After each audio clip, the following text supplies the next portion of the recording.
Hello and welcome to New Filmmakers Los Angeles. My name is Danny De Lillo. We're here at Emerson College in LA. I'm here with Antony with his movie Tumble. Thank you, Antony, for being here. Thank you. Great to be here. And for those that haven't seen it, let's take a look at the clip. Okay, but listen, there's not a whole lot of time to fuck around, okay?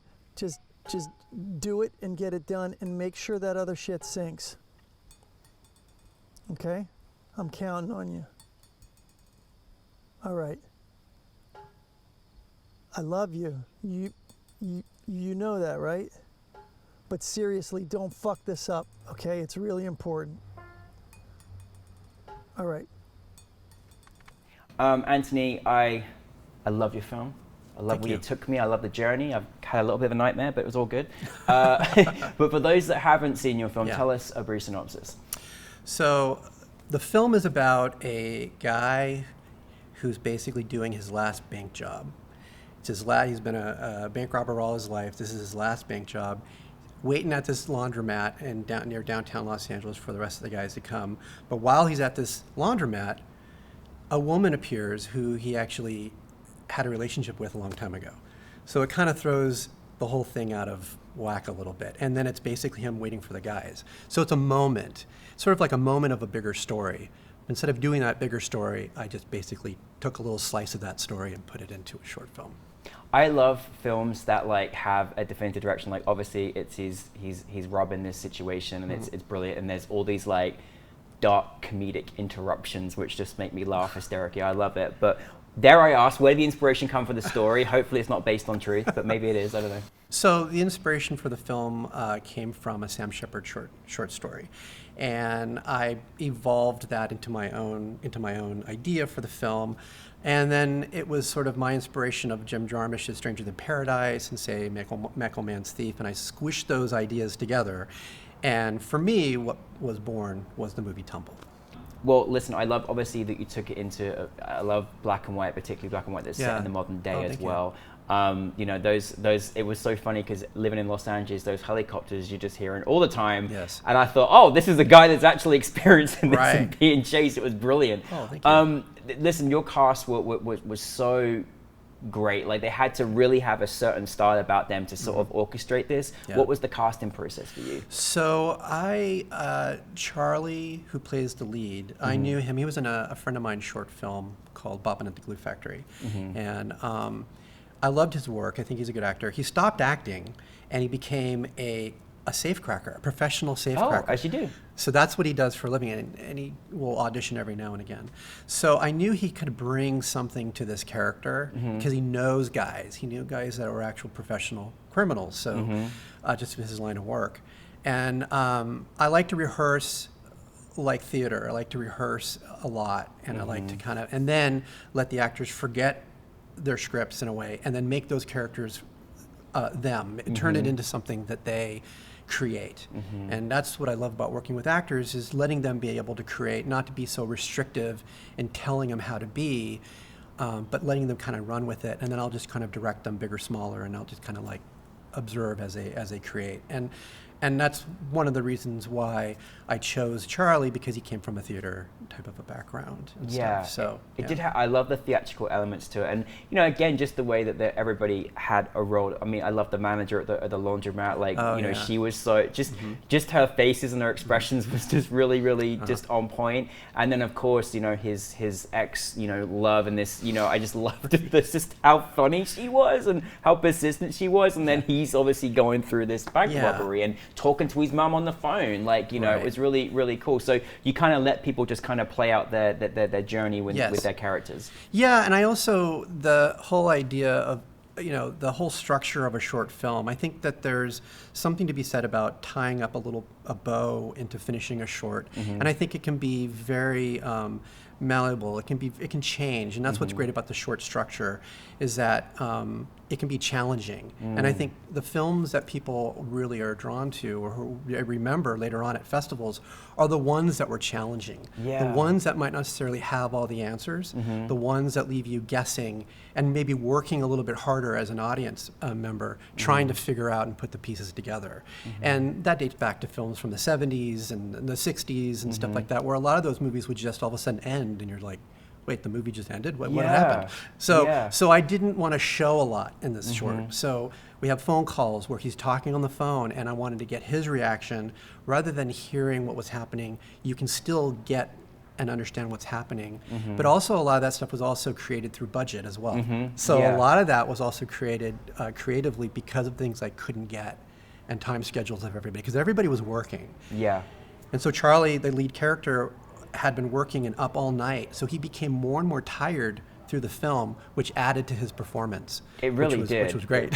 He was really tired the whole time. Well, I mean, that's good. Sometimes the emotional tiredness, especially when you're on in front of camera, it can really add to those kind of situations and characters. It can. I don't know why I'm fascinated with laundromats. Like in film, like they're always such a kind of center point or meeting point, and they're used in so many different ways in films. What was that? I mean, did you always know you wanted to have it a laundromat, and how was that in terms of production and getting that together and using that space? Yeah, so a friend of mine, my friend Jeff Orgill, who is also a filmmaker, he owns the laundromat. So it kind of worked out that way. So I had a location I could use, but I also liked just in a photography sense, I loved the steel and the lines and the kind of the edginess of the laundromat, and I knew that we could probably shoot that with my DP Matthew Scala.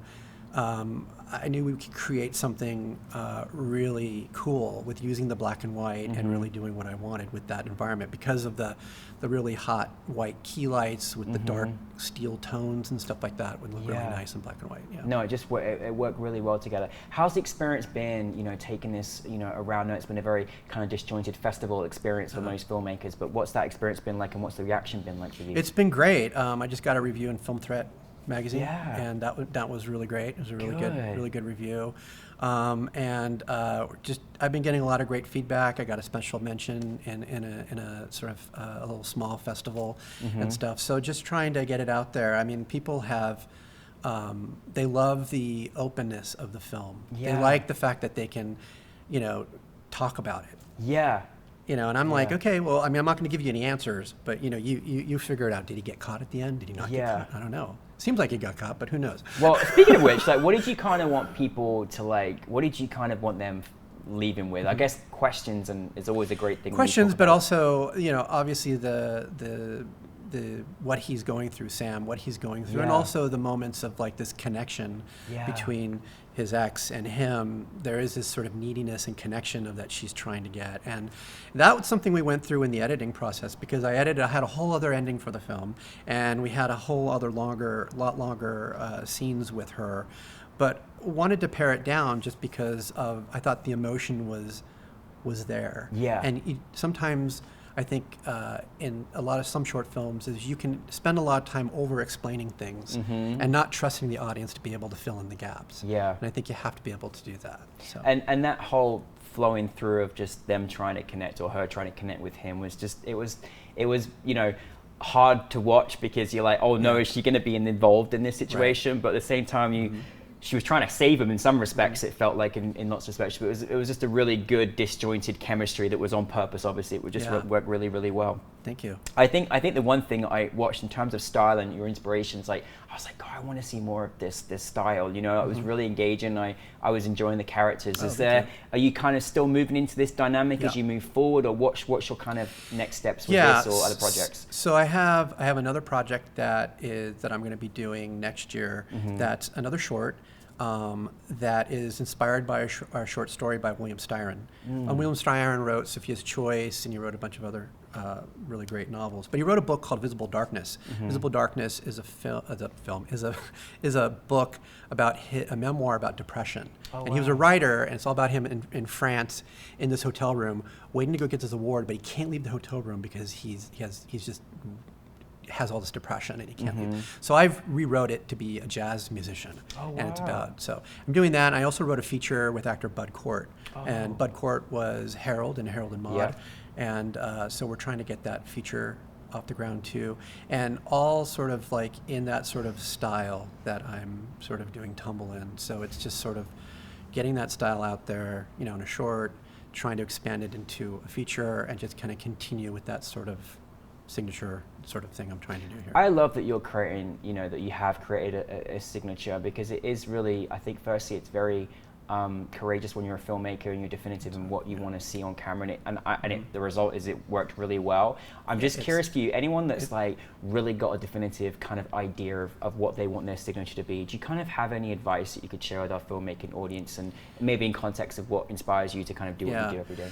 I think you have to go, my advice is to just, get a camera, get friends, get people and make the film you want to make, and don't be afraid to make that film. Yeah. And for me, first of all, doing a black and white film, people don't want to program black and white films. Unfortunately, a lot of people are like, "Why didn't you shoot this in color?" Or it's a very challenging thing to do. Yeah, we love it. Well, thank you, thank you. And, it's a very challenging thing to do, but I think don't let your sort of aesthetic, get squashed by somebody else's rules. Yeah. Just be very strong in your convictions as a filmmaker and really get your stories out there, because it's just like art. Any painter that paints something, there's going to be people that are going to like it and aren't going to like it, but you got to be brave enough to put it up. Yeah. Because it's not about the people that don't like it, it's about the people you catch that really like it. Yeah, and that's what it's about. Absolutely, and just teaching in others through different perspectives and lens as well. Absolutely. Listen, thank you so much for bringing Tumble to us. Thank you. Was a really artistic film to watch, and I thoroughly enjoyed it and was left wanting more. Best wishes with your new projects, and thanks for reminding everyone we've got a big pile of laundry at home we've got to deal with as well, because I certainly felt that too. So thank you very much. Thank you very much. Thank you, appreciate you. Thank you. And to everybody, awesome.